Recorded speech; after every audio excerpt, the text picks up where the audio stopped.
예, 안녕하십니까. 성선나라 성원근 목사입니다. 오늘 제목은 아름다운 복수는 없는가? 이런 제목이 되겠습니다. 우린 민족은 그 복수 열정과 같은 그런 정치로 얼룩져 있다고 할 수가 있습니다. 그런 그 반목의 고리들이 우리 9명의 그 대통령을 또 우리가 이제 민주주의 시대를 지내가면서 거의 그런 그 복수로서 얼룩져 있는 결과를 보고 있는 것입니다. 참으로 가슴이 아프고 어떻게 치료해야 좋을지 갈팡질팡하면서 극자 극우를 해가지고 나라가 뺏기기도 과거에 이렇게 해서 나라가 뺏겨서 노예가 되기도 하고 좌우 이념으로 있어 전쟁 동족 상잔이 일어나서 수많은 사상자가 서로 복수로 죽이고 했던 그런 그 무서운 그런, 그리고 또 이제 이 정치가 민주화가 좀 되어진다고 했던 때에도 계속적으로 감옥과 재판을 받고 감옥에 가고 망명을 가고 또 뭐 극단적 선택을 이렇게 하기도 하는, 참 이런 것은 아직 정치의 후진국을 다른 나라에 창피할 정도인 것입니다. 반복되어져 있는 것입니다. 누가 이런 단체나 이런 그 정치에서 바로 되게 해줄 사람이 누군가, 이 복수 열전을 멈추고 고리를 끊을 자가 누군가 하는 것을 우리는 지금 기다리고 있는 것 같습니다. 과거의 한국의 첫 그래도 대통령은 이승만 대통령은 확고한 그 반공 기독교 반공적인 사상으로 이 자유민주주의 한미동맹으로 주축으로 한 그런 정치의 그 확실한 이제 바탕을 가지고 잡고 나라의 그 대를 토대 위에 세워놓은 것이 사실입니다. 이승만과 같은 참 인물이 지금은 나와야 될 또 제2의 인물이 나와야 되겠습니다. 문 대통령을 돌이켜보면 노무현 전 대통령의 그 유서를 가슴에 품고 다짐한 것이 그 아름다운 복수는 실패한 것 같다 하는 생각이 듭니다. 집요하고 파괴적이고 참 너절한 그런 이제 사년을 돌이켜 이렇게 볼 수가 있습니다. 선출된 권력을 내세워서 복수 면허증이라도 그 딴 것처럼 행동했는 것이죠. 이명박 대통령과 박근혜 전 대통령은 각각 징역 17년, 22년 형을 선고받고 수감 중입니다. 양승태 전 대법원장도 후배들에게 재판을 지금 받고 있습니다. 대법원장 그리고 국정원장 이런 분들이 다 지금 감옥에 가 있는 사람이 많죠. 자살도 하고요. 이낙연 그 대통령 후보가 한참 인기가 1위를 달리고 있을 때 대통령에게 건의하기를 사면, 박 대통령에게 사면을 건의했을 때 그 분노를 잠재우지를 못하고 다시금 그 정권 잡은 모든 실세들이 일어나서 그냥 이 마무리를 더 하지 않으면은 더 들고 일어난다 이렇게 해서 그 마지막에 그것이 하나의 이제 기회가 끝이 아닌가 하는 생각이 듭니다.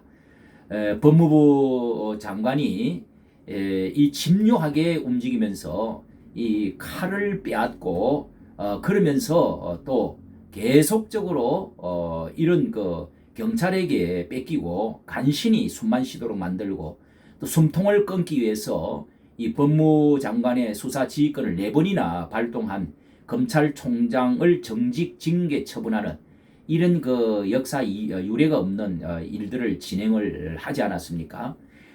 그들은 선거 부정을 또 성범죄를 이런 것들을 다 막기 위해서 칼을 빼앗았던 것이죠.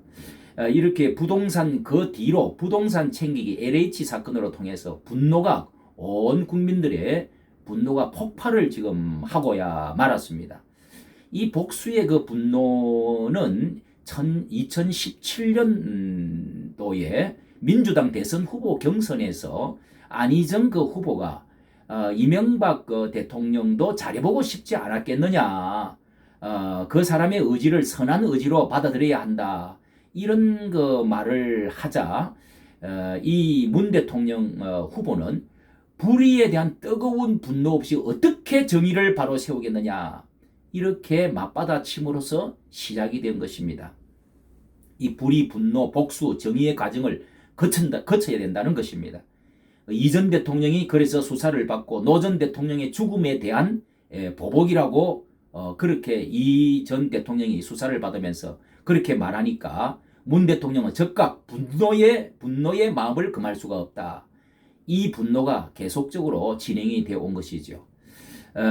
누구나 다 사람의 속에는 의분이라는 것도 있고요. 어느 정도 분노는 인정을 할 수가 있습니다.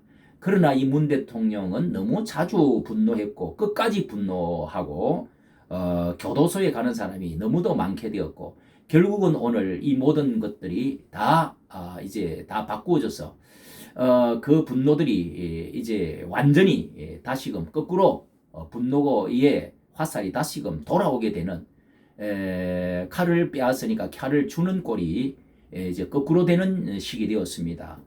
복수 정치의 4년의 결과에 이렇게 민심 이반 문의 그 분노는 조국 시대 부동산 정책 실패, LH 사태 등을 거치면서 국민의 분노로 바꾸어져 버린 것이죠. 이렇게 이 복수를 부르고 있습니다. 야당이 정권 심판을 위해서 복수 투표를 하자 또 이렇게 지금 부르짖고 있습니다. 선거 지금 철이죠. 이렇게 국민의 주호영 원내대표도 문 대통령도 사면 대상이 될지 모른다. 이런 이제 끔찍한 말들이 지금 나오고 있습니다. 서로가 그런 것을 다 느끼고 언젠가는 이제 극과 극으로 치킨 게임으로 지금 복수 열정을 그 안에 칼을 품고 있는 이 무서운 정치의 모습을 온 국민들이 그 무서움을 보고 끝이 어딘가 무서워하는 지금 그런 시기가 되었습니다. 오죽하면은 검찰총장이 한국 정치 역사에 있어서 처음으로 대통령 후보 1위를 확실히 굳히고 있는 이런 상황이 되었겠습니까? 칼이 다시금 옮겨간 것이라는 하나의 증거라고 할 수가 있죠. 제발 우리의 정치가 화합 정치로 좀 더 양당 정치가 이런 그 견제가 민주주의에서는 주어져 있지만은 그러나 지나친 이런 것들은 모든 국민들이 피곤을 불러오고 모든 이 국력을 소모시키는 엄청난 부작용을 가져오는 것입니다.